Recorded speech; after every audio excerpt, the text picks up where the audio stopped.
Thank you for joining us for the Homelessness Response System 101, Housing is Healthcare. My name is Christa Signor. I'm the Healthcare System Liaison with the Indian Community Homelessness Coalition, or ECHO. My pronouns are she, her, hers, and my email is christasignor@austinecho.org for any questions surrounding this training or any questions surrounding the healthcare and homelessness response system intersection in Austin, Travis County. I also would like to take a second to ping our Facebook, Twitter accounts. So our communications manager, Chris Davis, does an amazing job of keeping those up to date. So please follow us for any updates locally and anything that we need to be aware of. All right. Today, we're going to be talking about ECHO and the Housing for Health team overview, homelessness in Austin, Travis County, the Homelessness Response System Foundation information, the intersection between housing and healthcare, and connecting clients to the system and resources. So let's go ahead and dive in. ECHO and the Housing for Health team overview. Our mission at ECHO is to provide dynamic, proactive leadership that engages policymakers and the community to end homelessness. We are a 501c3 nonprofit organization and the lead agency that plans and implements community-wide strategies to end homelessness in Austin, Travis County. We are the backbone for the homeless service system and work closely with nonprofits and government agencies to coordinate assistance and housing for people experiencing homelessness in our community. So what does that look like? ECHO is the umbrella agency that works in tandem with our amazing service providers in the community. ECHO is made up of two sides of the house. We have the strategic planning and partnership side of the house, which has the HRS strategy department, which is made up of housing and the Housing for Health team. And then on the other side, we have coordinated entry. Within the quality assurance side of the house, we have HMIS, or the Homeless Management Information System, research and evaluation, and communications. The Housing for Health team is made up of myself, the Healthcare System Liaison, a Criminal Justice System Liaison, which is currently vacant, but we'll be hiring for soon, so keep an eye out for that, and SOAR System Liaison. All right, homelessness in Austin, Travis County. How is homelessness defined? HUD defines homelessness in 4 categories. The categories that we focus on primarily in our community are Category 1 and Category 4. Category 1, literal homelessness, is defined as an individual residing in an emergency shelter or in a place not meant for human habitation. That could be a green belt, that could be at the corner, that could be in a car, could mean multiple things. Chronic homelessness falls within Category 1. So chronic homelessness is defined by HUD as continuously homeless for at least 12 months or at least 4 separate occasions in the last 3 years, totaling 12 months or more. Also must be diagnosed with a disabling condition. Category 4, domestic violence, is any individual or family who is fleeing or is attempting to flee domestic violence, has no other residence, and lacks the resources or support networks to obtain other permanent housing. I do want to take this opportunity to ping Safe Alliance, who is an amazing partner in our community. If you know anybody or you yourself are experiencing domestic violence, please don't hesitate to reach out to their phone, text, or their Safe Line chat, all of which are available 24/7. I do want to note that this PowerPoint will be on our website as well, and there are clickable links throughout this entire slide. So you can definitely learn more about the other definitions that HUD has, 2 and 3, and then it's all the other details that are along with this PowerPoint. All right, individuals experiencing literal homelessness in Austin, Travis County, 2021 HMIS snapshot results. So the annual point in time count, or PIT count, uses teams of volunteer surveyors and shelter employees to collect data on the needs of people experiencing homelessness in our community at a specific point in time. The information from the point in time count, or PIT count, is used to guide public policy and secure resources to help end homelessness in our community. ECHO used an alternative methodology in place of the unsheltered count in 2021 due to concerns about COVID-19 transmission. Instead of conducting an in-person unsheltered count, ECHO used local Homeless Management Information System, or HMIS, data to estimate the scale of unsheltered homelessness in our community on January 28th, 2021. And this is that data. So on here, you'll see that we had over 3,100 people experiencing homelessness that were counted on January 28th, 2021. Of those 3,160 individuals, we had 2,238 community members sleeping unsheltered, 713 community members sleeping in shelters or transitional housing, and 209 community members sleeping in COVID-19 protective lodging. Percent of people experiencing homelessness by subpopulation, you can see on the right side of the screen. Veterans at 9%, living in youth-headed household is 11%, family with children 34%, domestic violence survivor 41%, chronically homeless 51%, and living with a disability 69%. Percent of people experiencing homelessness by race, ethnicity, disability status, and veteran status are listed in the bottom right corner. A couple pieces that we definitely want to point out here are that there are 69% of our community members experiencing homelessness with a disability, compared to 8% of our community that are housed with a disability.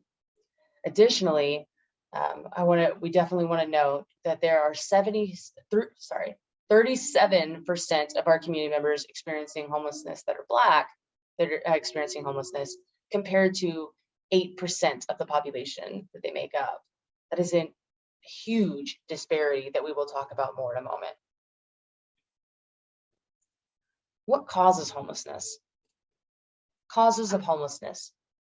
Well, housing, income, health, domestic violence, and racial inequity. To learn more about these reasons and causes of homelessness, I've provided the NAEH Causes of Homelessness, or the National Alliance to End Homelessness. And then the ECHO Racial Disparities Report 2021 is also on here to learn more about the racial inequity in our community. So to dive in that a little deeper, number one, the lack of affordable housing. A minimum wage worker in Austin would have to work 125 hours a week to afford an average 1-bedroom apartment. Austin's minimum wage is the same as the federal minimum wage at $7.25 an hour.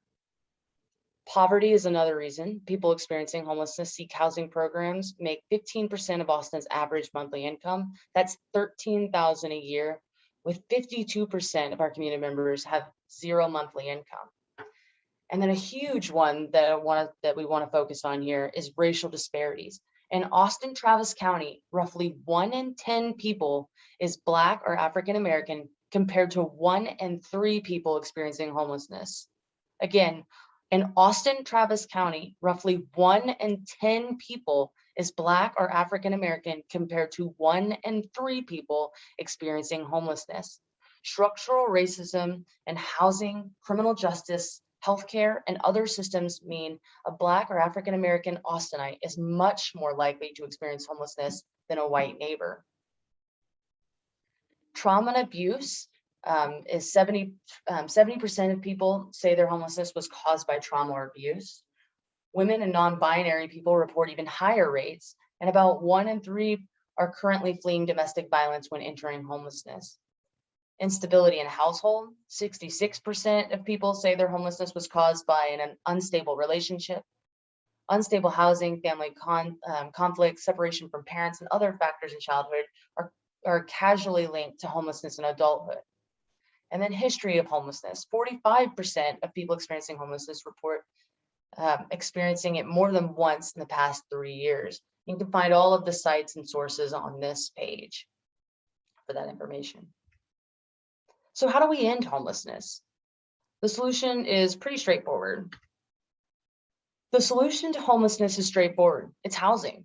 And then I have a really great graphic on here that says interventions that end homelessness, housing in blue, and then still housing in orange. For more information about that, you can find that information at that link below on the NAEH solutions page.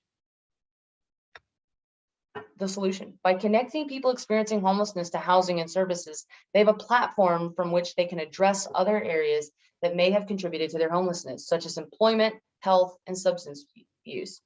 NAEH housing, link at the bottom. And we'll talk more about Housing First in a moment. So the Homelessness Response System Foundation information. Terms and interventions, what you need to know. All right, so I said we were going to talk about Housing First, and here we are. So let's terms to know: prevention and diversion. And then Housing First. I do want to note that we could do an entire training on prevention, diversion, and Housing First individually. There's so much to each of these topics, and they're incredibly critical to our system and ending homelessness. But for now, I'm just going to give you guys a brief overview of each of these terms. And if you have any questions, I can definitely answer those questions. And yeah, so prevention is the intervention utilized when a client is at imminent risk of losing housing, so they're not yet homeless. Diversion is the intervention utilized when a client is requesting shelter, so they're at the front door of this system. Interventions could look very similar. So it's case management, mediation, financial assistance, or family reunification. For steps on how to prevent and divert clients, I provided a Prevention and Diversion 101 flyer on here that's going to walk you through some questions to ask. Open-ended questions are key, and ways to prevent and divert homelessness. So Housing First, an approach to ending homelessness that centers on providing people experiencing homelessness with housing as quickly as possible and providing services as needed. The basic underlying principle of Housing First is that people are better able to move forward with their lives if they are first housed. So Housing First is before anything else, we first house the community member. For more information on Housing First, please see the bottom right link. All right, rapid rehousing and permanent supportive housing. So rapid rehousing, or RRH, if you see that in documents, provides short-term rental assistance and services. The goals are to help people obtain housing quickly, increase self-sufficiency, and stay housed. Permanent supportive housing, or PSH, is a long-term intervention that combines affordable housing assistance with voluntary support services to address the needs of chronically homeless individuals.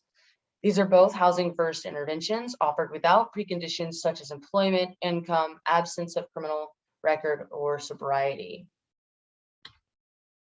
Coordinated entry and coordinated assessment. The interim role defines coordinated entry as a centralized or coordinated process designed to coordinate program participant intake, assessment, and provision of referrals. The interim role is listed at the bottom on the left side here. Coordinated assessment, or CA, you might see in documents. The coordinated assessment is a comprehensive and standardized assessment tool utilized to assess vulnerability. Our COC utilizes the API that was developed by our community for our community as an equitable tool to end homelessness. To learn more about the API, you can visit ECHO API link at the bottom on the right side. All right, let's talk about the coordinated entry core elements.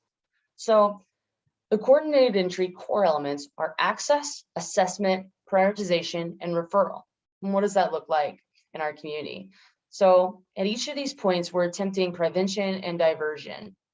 So what we talked about before, and we'll talk about again in a little bit. If we're not able to prevent or divert someone from homelessness, then a coordinated assessment is completed with the client to determine vulnerability. From there, it goes into the coordinated entry system, and client is prioritized and matched with housing interventions based on their vulnerability. From there, the client is housed. Now, a lot happens in between each of these, steps, but this is the overall view. To learn more about national CE core elements, please feel free to check the link down at the bottom. It's about a 50-page document. I found it very interesting and definitely would recommend checking it out if you're interested in learning more about coordinated entry at the national level. All right, and in Austin, At ECHO, our coordinated entry program matching consists of youth, which is clients 24 years and younger, veterans, aging, client is 55 or older, and people living with HIV is PLWH. How do we achieve housing stability and positive outcomes? Well, housing first plus service connection plus community engagement equals an increase in housing stability, an increase in health outcomes, and increase in quality of life. Some of the gaps identified by the community are hospice housing, medical respite, housing for IDD, and affordable assisted living.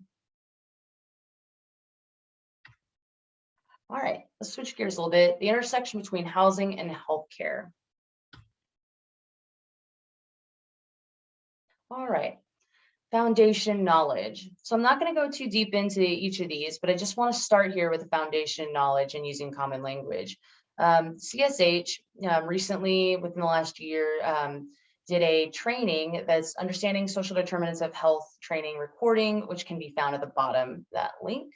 So if you're interested in learning more about social determinants of health, you can learn that there. But we'll briefly talk about Maslow's hierarchy of needs and social determinants of health now. So I do want to point out at the bottom of the left side, you'll see psychological needs.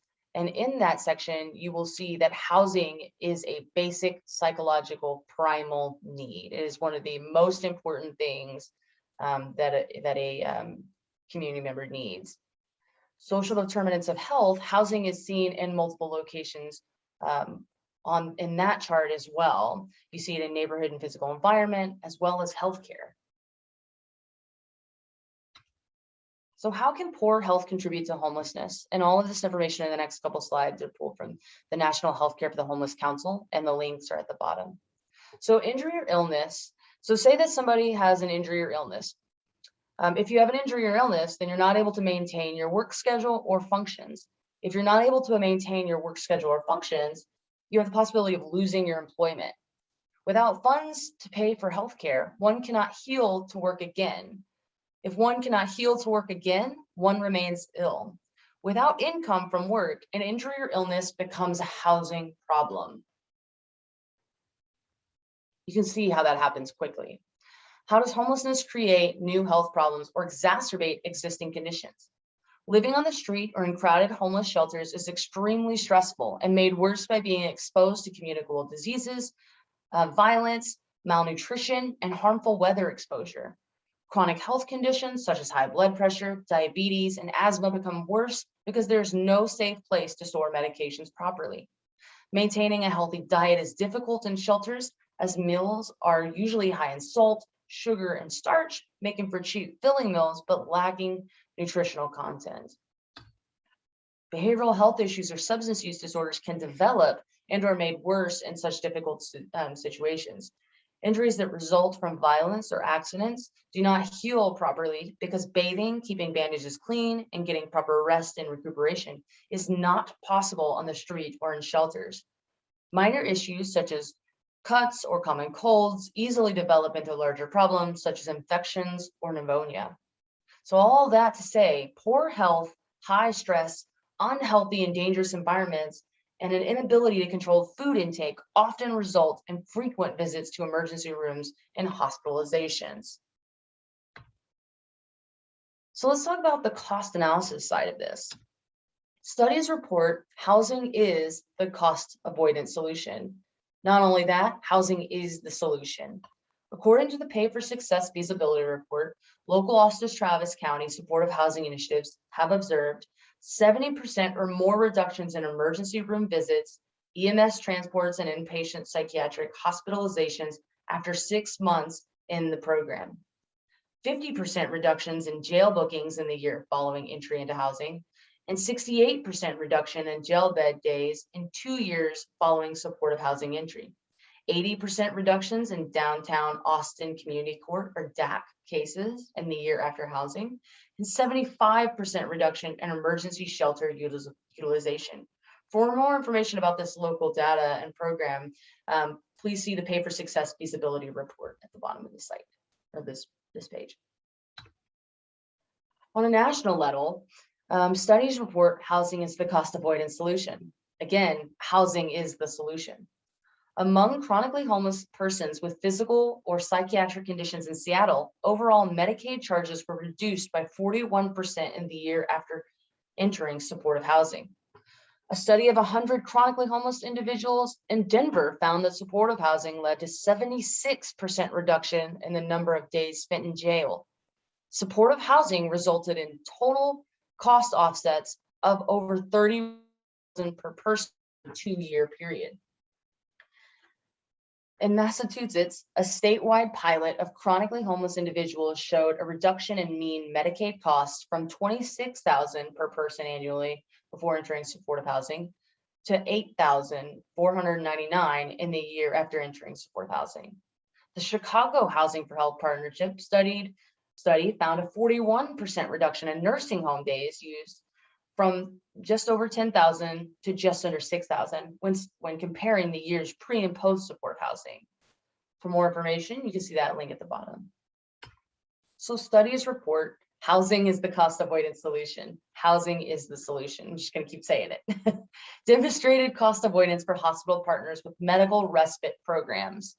And if you're not completely if you're not completely aware of what medical respite is, you can learn more about that at the Council of Respite. They have a National Institute for Medical Respite Care initiative that I definitely recommend checking out and learning more about, as well as you can email me. I have additional trainings on that as well. Demonstrated cost avoidance for hospitals partnering with medical respite programs. You can see here, Los Angeles, California, $3 million total annual cost avoidance for hospitals. Portland, Oregon, $3.5 million total cost avoidance over 3 years for one hospital. Cincinnati, Ohio, $6.2 million total annual cost avoidance for 3 hospitals, and the list goes on. The solution is housing is healthcare.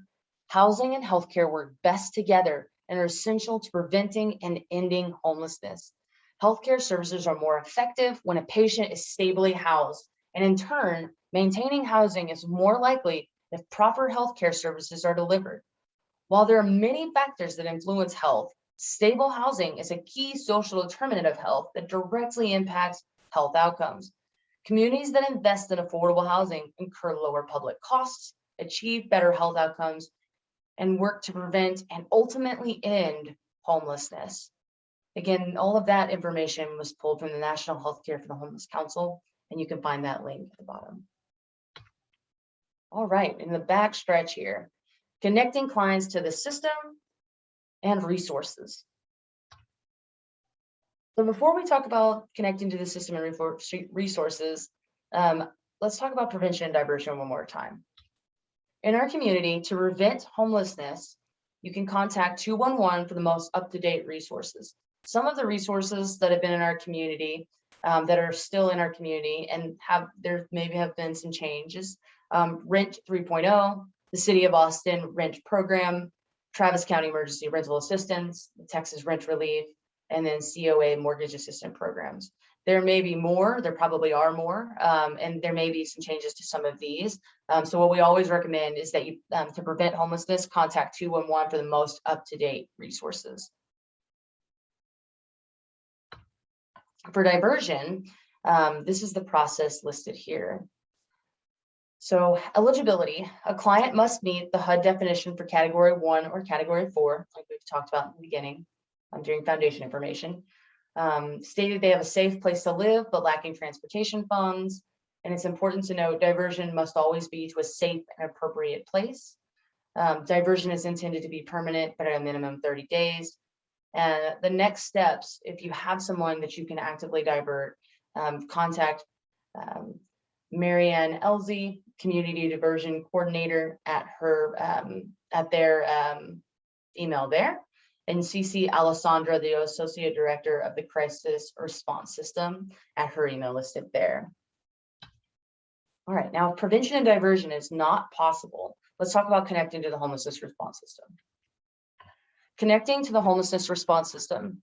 The primary ways to connect a client experiencing literal homelessness to the homelessness response system is through coordinated assessment access in the community, drop-in locations, and emergency shelters. It's important to note these are not immediate crisis interventions and unfortunately will have a wait time. Additional coordinated assessment access in the community. So there's DAC, CHP, the VA, the Charlie Center, which is formerly Mosaic Street Outreach, LifeWorks, Integral Care, specific programs, TOOF, Safe Alliance, Front Steps, Salvation Army, Trinity Center, and Sunrise are all coordinated assessment, trained and provide coordinated assessments for the community. If you'll, for more information on those, when those are available and those services, please check out the coordinated assessment access in the community link at the bottom of this slide. For drop-in resource locations, we have Sunrise Navigation Center, open Monday through Friday from 9 to 1 in South Austin. DAC, or Downtown Austin Community Court, which is temporarily at on Barton Springs Road. They're open Monday through Friday, 8 to 5. LifeWorks Youth Resource Center, available for 26 and younger, Pleasant Valley Road, open Monday through Thursday, 12 to 4. And then Trinity Center Central, they're open Monday through Friday on 7th Street from 9 to 1. All right, emergency shelters. LifeWorks, serving youth and young adults. Salvation Army Downtown, single men and women. Safe Alliance, Category 4, those fleeing domestic violence. Safe Haven for veterans. Front Steps, single men. Salvation Army Wrath of Gaber, families with children. Salvation Army ASWC, so single women and families with children. Casa Marianella for Category 4 immigrants, and a new entry, single women and men. For information on how to get connected to those, each of their addresses and phone numbers are listed there on this site. All right, connecting clients to resources. Housing for Health Resource Guide. I definitely want to take the opportunity to share about this document. This is a one-stop shop resource guide for case managers and individuals experiencing homelessness in Austin, Travis County to utilize to get connected to emergency shelter resources, healthcare resources, mental wellness and substance use resources, additional community resources, including housing outside of the COC, case management, benefits, and legal assistance. To access that housing resource, that Housing for Health resource guide, please visit the link on this screen here. And this is something that we try to keep as up to date as possible, so it's as effective as possible for our community members. So if you see something that's not on there, please reach out and let us know. If some of your hours or something has changed, please let us know that as well. We want this to be right for our community and for our community members. Healthcare resources. So we're just going to talk about a couple. There are many in our community, but I just want to talk about a couple here. So Community Care Healthcare for the Homeless, HCH, is the leading community clinic in Austin, Travis County, offering services for individuals who have or are experiencing homelessness. Healthcare for the homeless services include access to healthcare and psychiatric services, Hep C treatment, access to substance use counseling, medication-assisted therapy or MAT, assistance with securing identification, assistance with SNAP, Social Security, MAP card and benefit enrollment, and case management and social work services. They have community care has over 17 locations in our community, so you can find those locations on that link below. The Healthcare for the Homeless has a clinic within Arch shelter, and that's listed on this site as well. So the direct hotline number is 512-978-8850 to connect with the Healthcare for the Homeless team.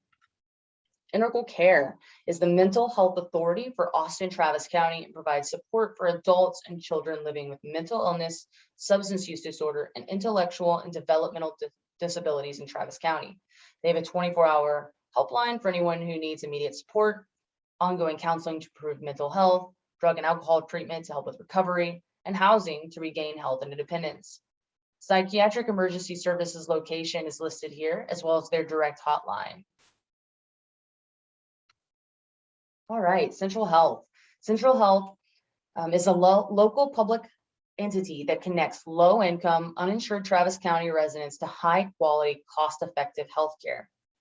MAP benefits include primary care, intensive case management, specialty care, including palliative and hospice care, dental services, pharmacy services, behavioral health services, urgent care and hospital services, and post-acute care. For more information on MAP, we actually just did a training that was Healthcare Coverage 101 MAP and MAP Basic. To review this training or check this training out, you would go to austinecho.org, Leading System Change tab, then Community of Care page. And then under that, it's COC training and webinars. And you will see that there's the PowerPoint and the link on that page to check that out. Social Security benefits. So SSI, SSDI, Outreach, Access and Recovery, or SOAR, is funded by the Substance Abuse and Mental Health Services Administration, or SAMHSA, and is a national program designed to increase access to disability income benefit programs administered by the Social Security Administration for eligible adults and children who are experiencing or at risk of homelessness and have a serious mental illness, medical impairment, and or co-occurring substance use disorder. Benefits of connecting to Social Security include income, health insurance, housing, employment, and education. And we're very grateful to have our SOAR local lead and SOAR system liaison, LaShandrea Dwyer, on our Housing for Health team. Her email is listed here. If you would like to be trained in SOAR, and then you can connect with her there. To provide claims, to reach out to Social Security for direct service questions, SOAR works.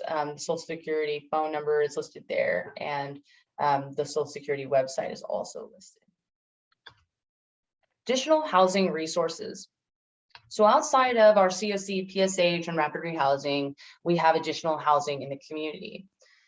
That housing consists of Community First Village, which is a 51-acre master planned community that provides affordable permanent housing and a supportive community for men and women coming out of chronic homelessness. For more information, visit their link there. Foundation Communities provides people with affordable housing and on-site supportive services for families and veterans, seniors, and individuals with disabilities. For more information, please visit Foundation Communities link there. Green Doors owns 28 properties serving more than 300 residents annually, including managing 50 housing rental assistance vouchers for low-income households. For more information, visit the Green Doors link there. Project Transitions operates 2 affordable transitional housing programs for people living with HIV and AIDS and their families. Online scheduling and intake can be found at Apply for Services link in their section there. Public housing. Current open wait lists include VASH, Mainstream Voucher, Terrace at Oak Springs, COC, Home Tibra, and Mod Rehab SRO. Pre-application for public housing can be found at HACA My Housing link at the bottom. Wow, today you've learned a lot. Let's talk more about joining us, all right? So join us. We cannot do this without you. This is going to end homelessness in Austin Travis County, this is going to take a community effort, and it's something that ECHO cannot do alone, and no one individual can do alone. We have to work together. In order to do that, we want to encourage you to get involved. So ways to get involved, they're listed on our website here. You can follow us on Facebook, Twitter. You can get involved by signing up for the newsletter, donating, diversion or prevention funds, housing opportunities, advocacy opportunities, volunteer opportunities, tons of ways to get involved. And if you're not sure which one's right for you, don't hesitate to reach out to myself. I'm happy to help talk about options with you as well. Another thing to consider is becoming a formal partner with ECHO. To do that, submit the HMIS interest form on the link here and read through the HMIS policies and procedures. From there, you'll sign the MOU. HMIS will schedule a virtual meeting with your team for strategic planning and technical assistance. You'll decide how many staff you'd like trained in HMIS. It's important to note each license allowing you access to HMIS is $600 annually. And then you can complete additional coordinated entry training such as outreach and navigation and coordinated assessment. You can become a coordinated assessor in our community. To help us move forward with the no wrong door approach. Current Austin Travis County HMIS agencies that are partners A new entry, Any Baby Can, Caritas, Integral Care, Maximizing Hope, Mosaic Church Austin, Safe Alliance, Vivant Health, Travis County Public Defenders, the Sobering Center, and so many more on this page. You can see, we'd love to see your agency listed here to help end and work together in tandem to end homelessness in Austin, Travis County. So we're not done running the race. The ultimate goal is to end homelessness, and like I said, it's going to take a community effort to get us there, and we can get there, and we will get there together. So join us. I do want to end on this final quote from our executive director, Matt Malika. The numbers are staggering, and the need is staggering, but it can't us when we look at housing and healthcare as human rights. You can't tell me that we can't make the choice to end homelessness here in our community. Housing is healthcare. Thank you so much for taking the time out of your day to listen to this training and for all of the amazing work that you're doing in our community and the incredible impact that you're making. For any questions, please don't hesitate to reach out to me at Christa Signor at austinecho.org. And thank you again for all you do. Hope you have a wonderful rest of the day.